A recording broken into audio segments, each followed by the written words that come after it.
സ്വാഗതം പ്രിയ പ്രേക്ഷകരെ. മാതൃഭൂമി വേക്കപ്പ് കേരളത്തിലേക്ക് നിങ്ങൾക്ക് വീണ്ടും സ്വാഗതം. ആലപ്പുഴ ജില്ലയിൽ മഴയ്ക്ക് ശമനമുണ്ട്. ചിലയിടങ്ങളിൽ രാത്രി മഴ പെയ്തിരുന്നു. നേരത്തെ ഒരു പ്രേക്ഷകൻ ആലപ്പുഴയുടെ അവസ്ഥ ചോദിച്ചിരുന്നു.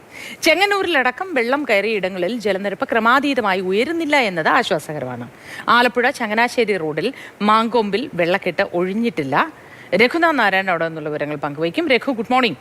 ഈ മാങ്കൊമ്പിൽ വെള്ളം ഇതുവരെ ഒഴിഞ്ഞിട്ടില്ലല്ലേ? മറ്റേതെങ്കിലും പ്രദേശത്ത് ആലപ്പുഴയിൽ വെള്ളക്കെട്ട് പ്രശ്നമുണ്ടാക്കുന്നുണ്ടോ? അത് ഏതൊക്കെ മേഖലയാണ്? ഇന്ന് മഴയുണ്ടോ?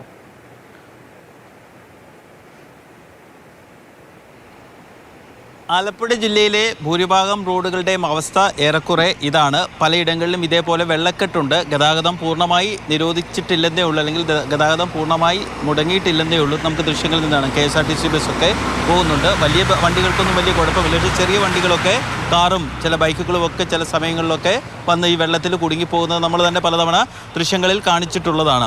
ആലപ്പുഴ ചങ്ങനാശ്ശേരി റോഡ്, ആലപ്പുഴയും ചങ്ങനാശ്ശേരിയും തമ്മിൽ, അതായത് ദേശീയപാതയും MC റോഡിനെയും തമ്മിൽ ബന്ധിപ്പിക്കുന്ന പ്രധാനപ്പെട്ട പാതയാണ്. നിരവധി വാഹനങ്ങൾ കടന്നു പോകുന്ന ഒരു റൂട്ടാണ്. പലപ്പോഴും കേരളത്തിൽ ആലപ്പുഴയിൽ ആദ്യം മുങ്ങുന്നത് ഈ റോഡാണ്. കഴിഞ്ഞ LDF സർക്കാരിൻ്റെ കാലത്ത് വലിയ പ്രഖ്യാപനത്തോടുകൂടി വെള്ളം കയറാത്ത AC റോഡ് എന്നുള്ള പ്രഖ്യാപനത്തോടുകൂടി കോടിക്കണക്കിന് രൂപ കൊടുത്ത് നിർമ്മിച്ച റോഡിൻ്റെ അവസ്ഥയാണ്. റോഡിൻ്റെ നിർമ്മാണമൊന്നും മോശമൊന്നുമല്ല, നല്ലൊരു മികച്ച റോഡാണ്.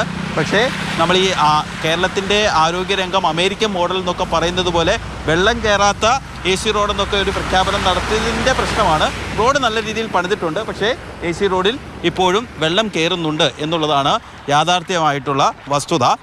ഇന്നലത്തെയൊക്കെ അപേക്ഷിച്ച് വെള്ളത്തിൻ്റെ നിലയിൽ അല്പം കൂടുതലുണ്ട്, പക്ഷേ കാര്യമായ ഉയർച്ചയില്ല എന്നുള്ളതാണ് നാട്ടുകാരൊക്കെ പറയുന്നത്. ചേട്ടാ, ഇന്നലത്തെക്കാളും വെള്ളം കൂടുതലാണോ? ഹലോ, അതായത് ഇന്നലത്തെക്കാളും വെള്ളം, അദ്ദേഹം ഇവിടുത്തെ ഒരു ഹോട്ടലിലെ ജീവനക്കാരനാണ്. അദ്ദേഹം സംസാരിക്കാൻ ഇങ്ങോട്ടായിരിക്കും അദ്ദേഹം പോയി. എന്തായാലും വെള്ളക്കെട്ട് കുറച്ച് ഉയർന്നിട്ടുണ്ട്. എന്നാലും ഒരു ഭീകരമായ അന്തരീക്ഷം ഇല്ല. മറ്റ് സ്ഥലങ്ങളിലൊക്കെ, അതായത് തീരദേശ മേഖലയിലൊക്കെ അല്പം കടൽ കയറ്റമുണ്ട്. അപ്പർ കുട്ടനാടൻ മേഖലയിലൊക്കെ പമ്പയും അച്ചൻകോവിലാറുമൊക്കെ കര കവിഞ്ഞ് ഒഴുകുന്നുണ്ട്. 40-ലധികം ക്യാമ്പുകൾ ആരംഭിച്ചിട്ടുണ്ട്. 2000-ഓളം കുടുംബങ്ങളെ മാറ്റിപ്പാർപ്പിച്ചിട്ടുണ്ട്. ശരി, രഘുനാഥ് നാരായണനാണ് ആലപ്പുഴയിൽ നിന്നുള്ള വിവരങ്ങൾ പങ്കുവച്ചത്. വെള്ളം കയറില്ല എന്ന് പറഞ്ഞ ഇടങ്ങളിലൊക്കെ വെള്ളം കയറുന്നുണ്ട്. വെള്ളത്തിന് അങ്ങനെ ഇന്ന ആളെന്നൊന്നുമില്ല. എവിടെയാണോ താഴ്ന്ന പ്രദേശം അവിടെ വെള്ളക്കെട്ടുണ്ടാവുക എന്നതാണ് സ്വാഭാവികം, അല്ലേ? താഴ്ന്ന ഇടത്തെ നീരോടു എന്ന് പഴഞ്ചൊല്ല് പറയാറില്ലേ? അതുപോലെ തന്നെയാണ്. അപ്പോൾ രഘുവാണ് അവിടെ നിന്ന് വിവരങ്ങൾ പങ്കുവച്ചത്.